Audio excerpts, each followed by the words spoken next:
ভাত খাওয়াই দেখে মনে করো বিরাট কিছু না, খানা আমি কুত্তারও খাওয়াই। ঘুম পাড়াই দেখে মনে করো না আমি বিরাট কিছু দিয়ে রাখছি, না ঘুম আমি কুত্তার চোখেও দেই। পেশাব পায়খানা করো দেখে মনে করো দুনিয়া ভোগ করছো, না না দুনিয়া তো আমি জানোয়ারকেও ভোগ করতে দেই। দুনিয়া কাউকে ভোগ করতে দিলে তো কিছু না, তেমন কিছু না। আল্লাহ তাআলা এই জমিন আমাদেরকে আমাদের জন্য দিয়েছেন, তিনি দিয়েছেন, আল্লাহ তাআলাই দিয়েছেন।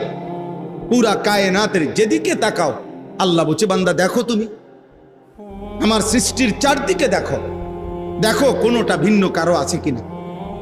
আবার এটাও দেখো কোনোটার মধ্যে কোনো অসঙ্গতি, কোনো ফাটল, কোনো ত্রুটি, কোনো খুঁত দেখো কিনা। ফারজিল বাসার হাল তারা মিন ফুতুর, তুমি দেখো না বান্দা আমি আল্লাহ